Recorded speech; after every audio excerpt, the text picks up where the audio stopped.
राधे राधे। आज की जो कहानी मैं आपको सुनाने वाली हूँ बिल्कुल छोटी सी कहानी है। कहानी छोटी है पर सीख बहुत बड़ी है। और अगर आपको मेरी कहानी पसंद आए तो कहानी पे एक छोटा सा लाइक कर देना। और अगर आपने अभी तक मेरे चैनल को सब्सक्राइब नहीं किया है तो हमारे चैनल को सब्सक्राइब भी कर लेना। तो चलिए स्टार्ट करते हैं आज की कहानी। एक घना जंगल था। उस जंगल के अंदर बहुत सारे पक्षी रहते थे।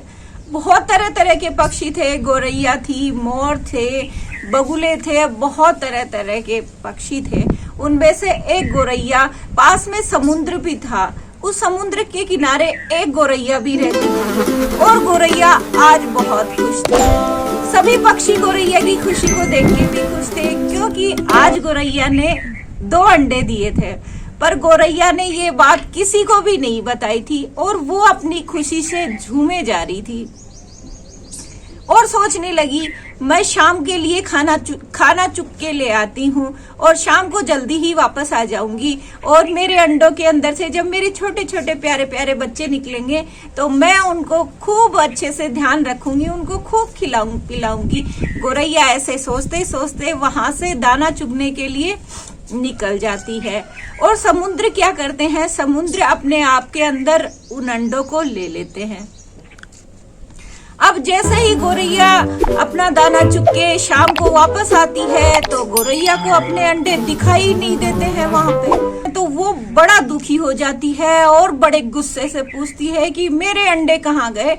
हे समुद्र देव, क्या आपने मेरे अंडे लिए हैं? अगर आपने मेरे अंडे लिए हैं तो अभी वापस कर दीजिए, वरना आप मेरे गुस्से को नहीं जानते हैं। समुद्र देव उसकी ये बात सुन के बड़े अचंभे से बोले, अरे एक छोटी सी गौरैया और मुझे चुनौती दे रही है, क्या कर सकती है तू?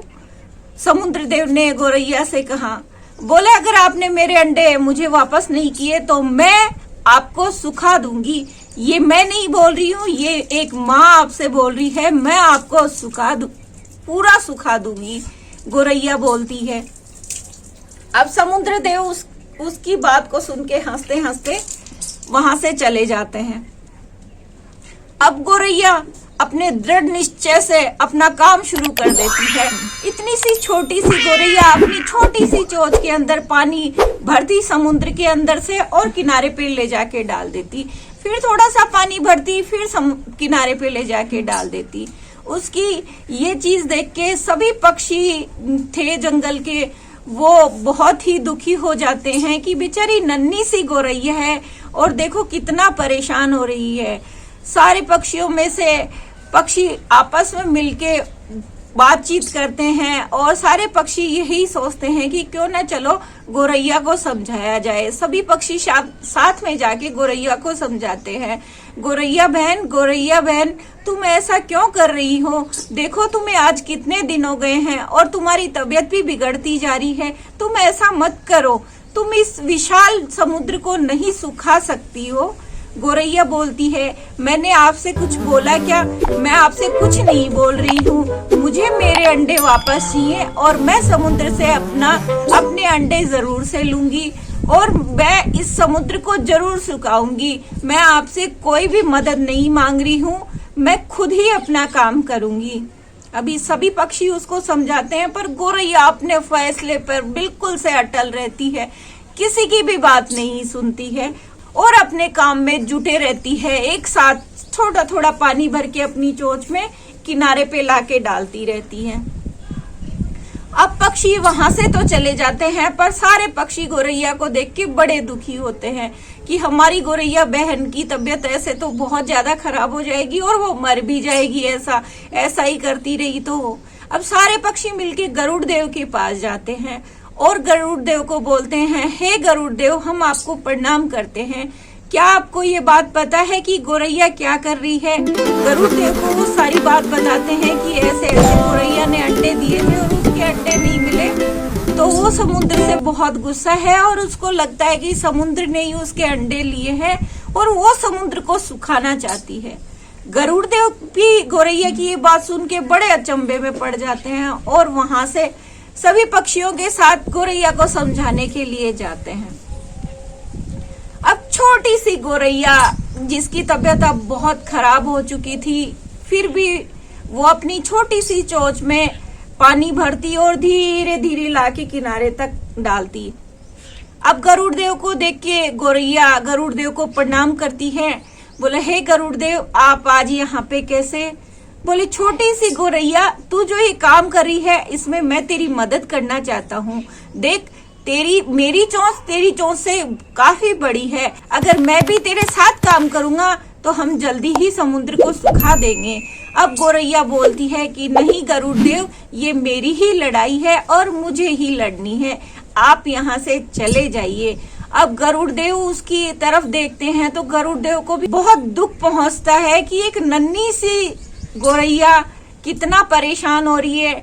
पर गौरैया के अंदर गरुड़ देव को भी एक माँ दिखाई देती है कि अगर माँ एक अटल निश्चय कर ले किसी चीज के लिए और खास तौर पे अपने बच्चों के लिए, तो वो तो कोई भी नहीं टाल सकता उस चीज को।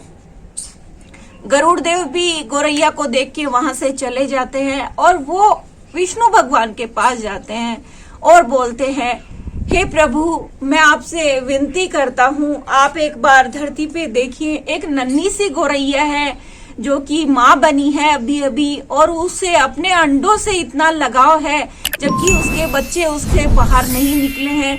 उसके अंडे उसे नहीं मिले तो वो समुद्र देव से भिड़ गई है और बोल रही है कि वो समुद्र देव को सुखा देगी। गरुड़ देव विष्णु भगवान को सारी बात बताते हैं। अब प्रभु भी ये सारी चीज देखते रहते हैं और बोलते हैं कि आज एक माँ का सवाल है, माँ के आगे किसी की भी नहीं चलती है। विष्णु भगवान तुरंत समुद्र को बुलाते हैं और समुद्र देव वहां पे आते हैं और बोलते हैं, आदेश करिए प्रभु, क्या बात हो गई? तो विष्णु भगवान बोलते हैं कि तुमने ये क्या किया, तुम्हें ऐसा बिल्कुल से नहीं करना चाहिए था, तुम अभी के अभी उस गौरैया के अंडे वापस लौटा दो, वरना अच्छा नहीं होगा। अब विष्णु भगवान की बात समुद्र देव सुनते ही बोलते हैं कि हे प्रभु, मुझसे गलती हो गई है और मैं आपकी आज्ञा का पालन करूंगा और मैं अभी जाता हूँ और गौरैया के अंडे उसको वापस लौटा देता हूँ। और समुद्र देव वापस आते हैं और गौरैया अपने उसी काम में जुटी रहती है और हाथ जोड़ के उससे माफी मांगते हैं, हे गौरैया, तुम मुझे माफ कर दो, मैं तुम्हारे आगे हार गया हूँ, तुम वास्तव में मुझे सुखा सकती हो, तुम्हारे अंदर इतनी ताकत है, मैं तुमसे माफी मांगता हूँ और मैं तुम्हारे आगे से पीछे हट जाता हूँ। तो समुद्र देव ने ऐसा ही किया, वो पीछे हट गए और जो 2 अंडे थे गौरैया के वो वापस वहीं पे गौरैया को मिल गए और मानो गौरैया की खुशी का ठिकाना ही नहीं था। आज एक गौरैया नहीं, एक माँ जीत गई थी, वो भी इतने बड़े विशाल समुद्र से टक्कर ली एक इतनी छोटी सी गौरैया ने। तो इस कहानी से हमें ये सीख मिलती है कि चाहे काम कितना भी बड़ा हो, अगर एक दृढ़ निश्चय किया जाए तो उस पर सफलता जरूर से मिलती है। तो छोटी सी कहानी मैंने आपको सुनाई, आपको मेरी कहानी कैसी लगी? अच्छी लगी तो एक लाइक करना और हमारे चैनल को सब्सक्राइब करना।